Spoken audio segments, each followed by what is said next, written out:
Are you enjoying the expansion of your own desire? And are you believing in the full manifestation of those ideas of desire? That's where it's at, isn't it? Because when you desire something and you believe it, then you're in that sweet spot where the universe can continue to surprise and delight you in the unfolding of that ever-changing, always evolving desire. But if you are disappointed that it hasn't come yet, then you're not in that sweet spot. You're in that disappointed spot. And when you are in that disappointed spot, then it slows it way down. And the disappointed spot can be a long spot. In other words, the universe can continue to disappoint you if you're in the disappointed spot. So the key is to figure out how to not be disappointed when it hasn't happened to you yet, when it hasn't come into full-blown manifestation yet. Because it has come into being.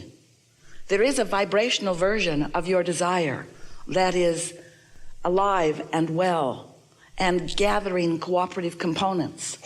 And you can tap into that even though you can't yet see it or hear it or smell it or taste it or touch it. You can tap in to the actuality, to the reality of this vibrational version. And when you do, then disappointment cannot be upon you because you are actually sensing this unfolding. It's like this anticipation of more to be seen and heard and so forth. You never get it done, so there will always be something more that you have sifted from life that you now want, that is in the process of becoming. And we want you to enjoy all of the phases of the unfolding of this. It's like if you were to plant some corn, for example, as you prepare the soil, that's part of the process. And as you put the corn into the ground, that's part of the process too. And you're wise enough to understand that process because you don't stomp on the ground and demand that it comes out today and then feel all disappointed when it doesn't, because you understand that there is a process and that you know that it will germinate in that soil. You know that it will become more, and a lot will happen before you are able to see any of it. And then for quite a while, even though you can see it, you see it in its beginning, not in its fullness. And if you are a wise farmer, you understand that all is well in this unfolding process. And we want you to understand that you are the creator of your own reality and that a lot of your seeds are in the ground.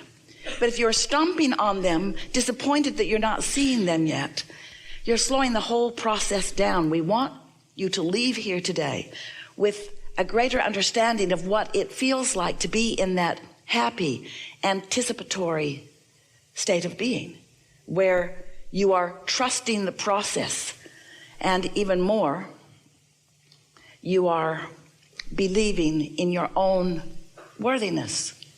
You are expecting good things to happen to you.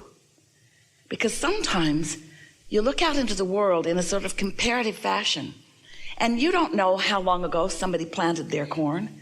You don't know how long they even wanted corn. You don't know how ready their soil was when they planted it. You don't know about their corn. You only know about yours. But as you compare your newly planted seed with someone else's long ago planted seed, sometimes then you come away from it feeling unworthy or incapable when you are not. You have so much more in this now potential for getting your energy straight in order to begin a faster process toward the things that you want than you realize. And sometimes what happens to you, because you've not really understood the laws of the universe, and you've not really understood your place in the universe, and you have not really understood your relationship with your inner being and with all that is and with the energy that creates worlds. So you have been responding to conditions and thinking thoughts all over the place about wanted and unwanted. You've been thinking about what you want in the absence of it, and you've been noticing what is for quite a long time in many cases. And so because you have not deliberately and knowingly been focusing yourself within your understanding of the laws of the universe, you've been wanting and then noticing the lack, and wanting and then noticing the lack, and you haven't allowed any momentum to go. And so sometimes what you've been wanting it for a long enough time that now your habit of thought around it is that it's not happening, and your emotion around it is disappointed rather than eager and anticipating. And so we want you to understand that you can't measure from where you stand right now how long anything is going to take by how long it's been taking, because that was then and this is now, and because then you didn't know what you are knowing now. In other words, don't compare how long something will be. One day a man sat in the hot seat, and he was really sad because he had experienced a dramatic and drastic financial downturn. And in his words, "Abraham, I've lost everything. And I'm in my 60s, he explained, and I just don't see how I will ever in this lifetime recover or even come close to recovering." And we said, "You are misunderstanding a really fundamental thing. You cannot measure where you are in relationship to whatever it is that you're wanting by the manifestation that you have in your life experience right now. That is irrelevant."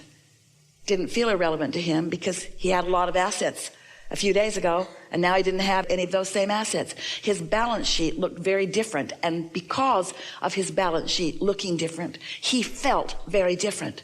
And we said, "You got to understand that you've been amassing vibrational momentum, and that your point of attraction today, after understanding all of that, is very different than it was all those years ago when you were just beginning. The universe is responding to your vibrational projection, to your vibrational offering. And you can stand here and let this circumstance that has happened to you, you can let it be the reason that you think the thoughts you think, and therefore project the vibration that you project, and therefore accomplish the point of attraction that you can accomplish. And you're right, it won't be in this lifetime that anything begins to turn around for you. Or you can stand in the vibration that you have accumulated. You can be and experience the momentum that you've been gathering, and it can turn around fast." And he could hardly believe what he was hearing from us, because he couldn't get his thoughts around the idea that something that had taken him so much of his life to accomplish could now be accomplished in a very short period of time, because it isn't about time, it's about alignment. It's not about anything other than what you are doing with your vibrational alignment. It is simply what you are doing with your beliefs in relationship to your desires. When you desire something that you believe, there's no time between the vibrational accomplishment of it.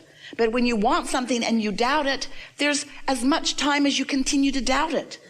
Sometimes people will say, "Well, how long will it take me to get from where I am to where I want to be?" And we say, "As long as it takes you to stop doubting and start believing."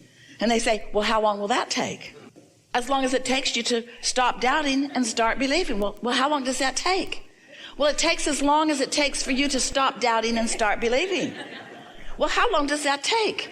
And we say it's really a variable, but it has to do with how conditioned you are at focusing on what is, and how willing you are to focus upon the vibrational what is. As humans, most of you, we love you so much, but you give most of your attention to things that are occurring. In other words, you are reacting mostly to the circumstances around you. So most of your vibration is in reaction to what is. So if you're looking at something that pleases you, your reaction is one that is beneficial to you. But if you're looking at something that doesn't please you, then your vibrational reaction is something that is not beneficial to you. And you got to cut that out. You've got to stop just looking around by default, and then reacting to what you see and expecting any consistency in your vibration. You have to figure out how to be consistent in your vibration. You have to decide, and you have to practice, and you have to become good at, a master at, offering a vibration that feels good even when the condition hasn't changed. You have to stop letting your vibration be about what is. You have to begin to find a way to let your emotions travel down the path of how you want to feel. So how do you do that? How do you do that after you've been reacting to life so long? Your kids are so sweet this morning, and you just love them so much. So easy to love them. They were sleeping long. The sweet little faces when they're asleep. And then they wake up. And they start fighting with each other right away. And you can hear the drama and the trauma all around the house. And you put your head down on your desk and you think, kill me now. And now you feel different than you did about them when they were asleep. And that's not cool. Because you got to figure out how to be consistent without asking the conditions around you to change. Because you can't control the conditions around you. You know that if you've got kids. You cannot control the conditions around you. And the harder you try to control the conditions, the more you give up your life for something that never gets you anywhere. In other words, there's a way easier way to go about it. You can find a way to feel the way you want to feel regardless of the conditions. And that's what unconditional love is. That's what unconditional alignment is. That's what unconditional clarity is. That's what living in the sweet spot is. That's what practicing the art of allowing is. That's what being in the sweet spot and watching what feels to others like the magic of the universe swarming around you and providing for you this perfect ride.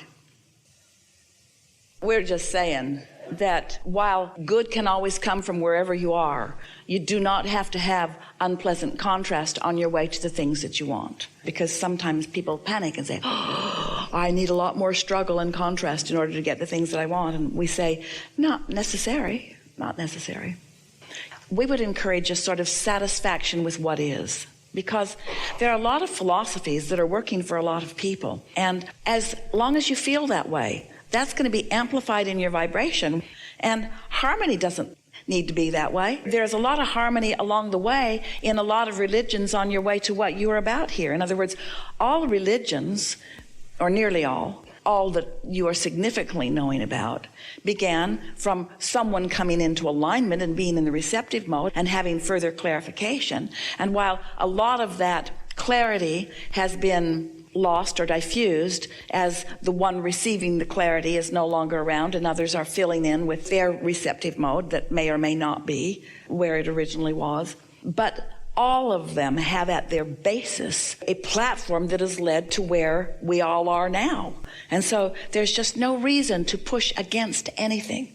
So if we were standing in your physical shoes, we would have the attitude of the expansion of your connection, the expansion of your personal connection. Because if any religion is effective or successful to an individual, and by success we mean bringing joy, that's the only success that really exists, satisfaction and joy. If any religion is bringing that success to anyone, it's bringing them into personal alignment with this source energy. And so don't assume that just because people are approaching life differently than you now are, that they are not finding some connection to source energy through whatever it is they are focused upon, because source is not defining the specifics through which your connection comes. This alignment is something that your inner being is always offering, and that you are finding when you're distracted from any resistant thought that's keeping you from it, you see.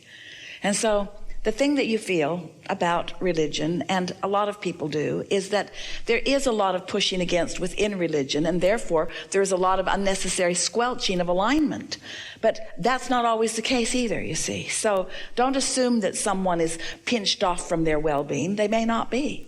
And don't worry about whether they are or not. You just pay attention to whether you are or not. And in your open alignment, people will want to know. You said, I want to be an advertisement for this. And in your joy, you are that. In your living life happily ever after, you are that. In your easy way of life, you are that. In your clarity, you are that. In your personal sense of worthiness and well-being, you are that. In your love and upliftment of others, you are that, you see. So don't try to define it. Just be happy.